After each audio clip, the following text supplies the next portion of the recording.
Bonjour à tous, je vais faire une présentation de cette montre. C'est une montre de la marque Grovana. C'est une plongeuse, donc une diver comme on dit. Et c'est une Swiss made. On va parler de ça après. Donc voilà, c'est une montre qui se veut être un hommage à la Rolex Submariner. On verra si c'est une bonne chose ou pas. Voilà, donc on va commencer peut-être par l'historique de la marque.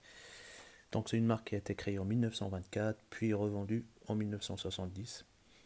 Et c'est là où elle a pris le nom Grovana.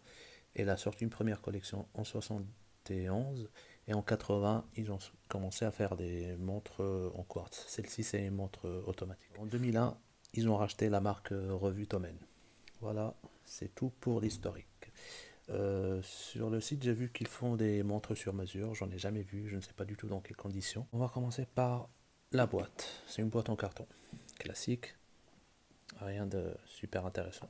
La montre sur un petit stand pour le transport, un petit tag, et puis normalement il y a voilà le livret de garantie et un petit livret avec. Voilà. On va mettre ça de côté. Alors, la montre. Comme vous voyez, c'est un hommage à la Rolex Submariner. J'aime pas trop ça, mais bon, voilà, pourquoi pas. C'est une montre qui est d'entrée de gamme parce que c'est pas une montre très chère. C'est pas très cher, ça veut dire que c'est entre 300 et 500 euros. Donc, on va commencer par le boîtier. Il fait 42,5 mm de largeur, d'épaisseur, fait 14 mm, et la distance entre les deux cornes fait 51 mm. Le bracelet, il est pareil en métal, donc broché sur le côté, poli sur le, enfin plutôt broché là sur le dessus et sur l'arrière et poli sur les côtés. D'ailleurs le boîtier pareil, il est broché sur le dessus et sur les côtés il est poli, pareil pour la lunette. Le dos est broché, enfin le dos vissé est broché, par contre cette partie du dos là en bas elle est polie. Donc le bracelet fait 21 mm là, et là c'est 22 mm. C'est une boucle déployante, pas de bouton de, voilà, pas de double bouton de sécurité, mais bon ça tient quand même bien. Et là une extension de plongée qui pose problème, on va parler de ça après. Il fait donc, avec tous les liens, il fait 16,5 mm.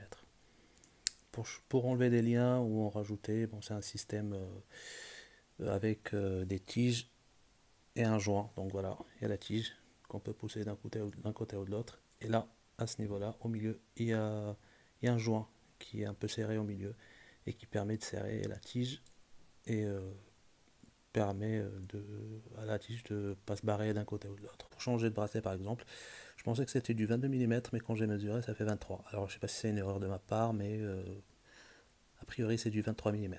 Ça, c'est pas très très sympa, mais bon, on va parler de ça dans les points négatifs. Maintenant, on va parler de la lunette. La lunette, bon bah, de bonne facture a priori. J'aime pas trop la sonorité, mais bon, de bonne facture. Il n'y a pas beaucoup de jeu et ça ligne bien. L'insert, c'est de l'aluminium. Et voilà, c'est tout. Et donc, le verre, c'est du saphir. Ça, c'est bien, du saphir plat. C'est pas dommé. On a ici une loupe que, honnêtement, je n'aime pas et je n'en vois pas l'intérêt. On peut même lire la date, vous voyez, comme ça, sans passer par la loupe. Quoi d'autre? La couronne n'est pas signée, elle est polie. Par contre, je viens de remarquer il y a quelques minutes qu'il y avait un problème. Là, on parle d'une montre qui n'est pas très très très chère, donc les standards de la qualité, c'est pas vraiment les. Et elle a du mal un peu à sortir, elle est un peu dure. Par contre, pour la remettre, vous voyez, ça fait un petit bruit vraiment bizarre qu'elle faisait pas avant. C'est bizarre, je sais pas, donc voilà. C'est une montre que je vais renvoyer parce que je l'aime pas et puis quand je vois ce problème-là, voilà, ça me donne pas envie de la garder. Le cadran, il est noir normalement, je le vois gris parfois, mais il est noir. Donc le cadran, c'est le cadran d'une montre qui veut ressembler à une Rolex Submariner. Les, Donc le reste, les index, bah, vous voyez, pareil, du copier-coller. Et puis les aiguilles, bah, c'est pareil, c'est exactement la même chose. J'aime pas l'aiguille Mercedes là par exemple, je vois pas l'intérêt. Enfin, j'aurais pu changer un peu, faire un truc un peu plus à leur sauce, on va dire, quoi. Pour pas trop ressembler à la Submariner. Mais bon, ils ont pas fait ça. De quoi on va parler maintenant? Le mouvement, c'est un état ETA, appelez-le comme vous voulez. C'est un état 28-24, basique, Swiss made. Voilà, normalement qui marche très bien. Voilà. J'en ai d'autres avec le même mouvement et j'ai jamais eu de problème. Donc il fait, oui, en réserve de marche, entre 38 et 40 heures. Et en précision, celle-ci, elle donne 7 secondes. J'ai fait un test sur 48 heures et elle m'a donné 7 secondes en moins sur 2 jours. Ce qui est très très bien, j'ai envie de dire. Après, si je l'avais essayé sur une longue durée, je ne sais pas si le résultat serait le même. Mais a priori, ça, c'est pas mal. La luminescence, par contre, c'est une catastrophe. C'est anecdotique, franchement, il y a, voilà quoi. Enfin, comme j'ai pas là, j'aurais pu mettre une photo, je mettrais peut-être une photo, mais comparé par exemple à une Seiko, là, une Stargate, c'est le jour et la nuit. Je mettrai une photo si j'oublie pas. C'est vraiment anecdotique et ça tient vraiment pas longtemps, quoi. C'est nul, quoi. Alors, je crois que j'ai parlé de tout. Maintenant, on va peut-être parler, enfin, je donnerai mes points positifs. Enfin, pour moi, les points positifs et les points négatifs de cette montre. Le point positif, ça pourrait être le prix parce qu'on peut la trouver entre 300 et 500 euros, mais honnêtement, à 300 euros, peut-être, et encore. Je peux trouver autre chose de mieux, chez les Japonais notamment. Mais à 500 euros, ouais, non. 500 euros, non, je ne mettrai pas. Parce que je vous dis, là, vous voyez, je vous ai dit qu'il y a eu un problème ce matin avec la couronne. C'est un truc arbitraire, quoi. Je comprends pas. D'un coup, il avait un problème. J'ai eu une autre montre de la même marque. Elle avait une petite poussière à l'intérieur. C'est cette montre-là. Je sais plus si elle l'a toujours ou pas, mais en tout cas, voilà. Et j'ai eu une autre montre, une plongeuse encore cette fois, de la marque Revue Tomen, sachant que c'est la même entreprise qui l'a fait. Et pareil, il y avait des problèmes avec la lunette, enfin c'était n'importe quoi. Et c'était une montre qui est encore plus chère que celle-ci, je crois, que j'avais renvoyée d'ailleurs parce que c'était inacceptable, quoi. À part ça, c'est bien fini, il n'y a pas de bord saillant, tout est bien nickel et tout ça, mais bon, vous voyez les détails, enfin, là par exemple la couronne, c'est surtout la couronne qui me pose problème, moi, parce qu'elle est vraiment mal foutue. Euh, ouais, donc il y a ça. Le mouvement, c'est un bon point parce que à 300 euros, un mouvement suisse, même d'entrée de gamme, c'est pas mal. Et donc, ouais, la fabrication de manière générale, un peu bien. Enfin, un peu, non, elle est bien, mais bon, voilà. Comparé à d'autres marques, ouais, c'est un peu mieux. Mais à ce prix-là, oui, voilà, c'est normal. Et j'avais autre chose en tête, mais j'ai oublié. Non, bah, ça sera tout. Du coup, les points négatifs maintenant. Alors, la, le contrôle qualité, clairement, parce que là, voilà, il y a des soucis avec 3 montres de la même entreprise. C'est que voilà, c'est récurrent, donc c'est pas normal. Oui, encore, le contrôle qualité, voilà, c'est que cette fois carrément le design, c'est que si vous voulez l'extension de plongée, si vous voulez par exemple rétrécir la taille du bracelet sans enlever de lien, donc vous pouvez le bouger vers l'un de ces points-là. Si vous le mettez sur le quatrième, eh ben, le bracelet ne se ferme plus parce qu'il cogne sur l'extension de plongée. C'est clairement un défaut de design, quoi. Ça n'a pas lieu d'être. Enfin, voilà.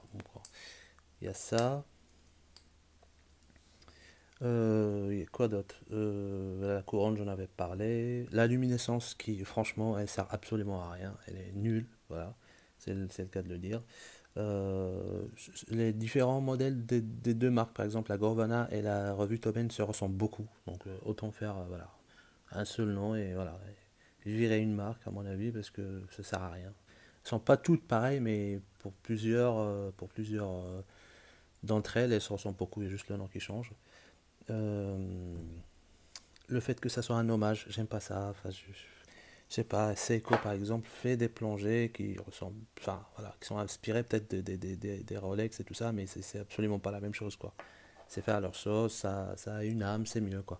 Là, en plus, vous pouvez trouver sur le marché le nombre de dommages à la Submariner, c'est infini quoi. Donc ça, j'aime pas du tout. Je voulais me dire, oui, tu l'as acheté, tu le savais. Bah oui, mais je voulais voir ce que ça fait de près, mais en fait, je n'aime pas du tout. Euh, Qu'est-ce qu'il y a d'autre? Le remontage du mouvement, il est trop bruyant, vous l'avez peut-être entendu, j'ai même plus envie d'offrir cette couronne. Je vais la renvoyer comme ça parce que j'ai pas envie qu'elle me reste entre les mains. Le dos, pareil, vous voyez là, c'est un dos vissé, c'est bien parce que c'est une montre qui va à 300 mètres de profondeur, j'avais oublié de le dire. Il ressemblait à une Rolex, mais au final, ils ont rajouté 4 c'est les 6 trous là pour l'ouvrir. J'ai pas essayé de l'ouvrir, mais ça a l'air d'être galère. Ils auraient dû mettre juste des encoches comme toutes les autres plongeuses. Voilà, ça aurait été plus simple et plus efficace. Euh, Qu'est-ce qu'il y a d'autre? La loupe. La loupe, je déteste ça, je vois pas l'intérêt. Voilà, c'est encore du copier-coller de Rolex, juste copier pour copier. Ça n'a pas de, enfin, ça n'a aucun intérêt, c'est moche en plus. C'est bien fini tout ça, mais c'est moche. Autre chose, le bracelet. Oui. Encore une fois, c'est peut-être une erreur de ma part, mais j'ai trouvé 23 mm. Pourquoi 23? 22 mm, c'est universel. Si vous voulez changer de bracelet, vous trouvez facilement 23. C'est pas tout à fait. Enfin, il y a très peu de montres. Surtout qu'au niveau de la taille j'allais dire l'entrecorne, au niveau de la taille du boîtier, c'est du 42,5. C'est pas une montre énorme. Donc 22 mm, c'est bien. Là, 23, c'est disproportionné. D'ailleurs, en parlant de la taille, ça va. C'est pas une montre énorme.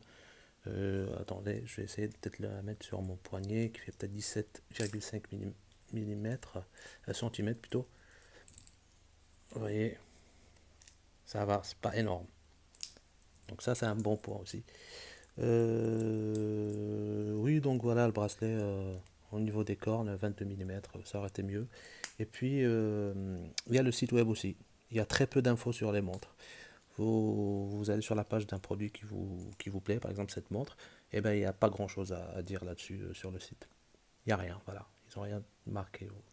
C'est pas très professionnel, mais bon. Qu'est-ce que je pourrais dire d'autre? Bah rien, voilà. Comparé à enfin par exemple une Seiko là. Moi je préfère largement la Seiko. Voilà, je sais pas pour vous, mais parfois, ils ont des défauts de qualité, les Seiko aussi, mais bon, voilà, ils ont du charme. Ils ont du charme et voilà, ça tient mieux la route, je pense. Voilà, je pense que c'est tout. Oui, dernière chose, une autre montre de la même marque. C'est bien fini aussi, mais bon, il y a des petits défauts. Pour le prix, ça va. Et puis, oui, sur le site, il y a beaucoup de montres de ce genre-là, des montres un peu classiques si on veut. Mais voilà, c'est beaucoup ça. Oui, dans la gamme de prix, peut-être vers les 500 euros, on peut trouver mieux. Peut-être les Steinhardt, je crois qu'on dit. Je l'ai pas, j'en ai jamais eu entre les mains, mais apparemment c'est mieux fini. Même si je déteste autant parce que voilà, ils font du copier-coller des autres marques. Voilà. Mais oui, clairement, c'est une montre que je déconseille. Au début, j'allais dire oui pour 300 euros, oui, voilà, moi je l'ai payé 250 je crois, mais j'avais quand même la renvoyer. Parce que oui, 250 ou 300, ça vaut le coup. Franchement, non. Non, non, parce que c'est arbitraire. Là, j'ai eu un problème ce matin, je comprends pas pourquoi. Enfin, j'ai rien fait de. Voilà, j'ai juste ouvert la couronne pour la régler la montre et rien du tout. Après, j'ai rien fait de grave et puis quand je remets, bah, ça commence à faire un bruit très bizarre. Donc voilà, ça fait déjà presque 15 minutes. J'espère que ça vous a aidé à avoir une idée plus claire de la montre et de la marque. Et puis je ferai peut-être d'autres vidéos. Et à bientôt. Prenez soin de vous.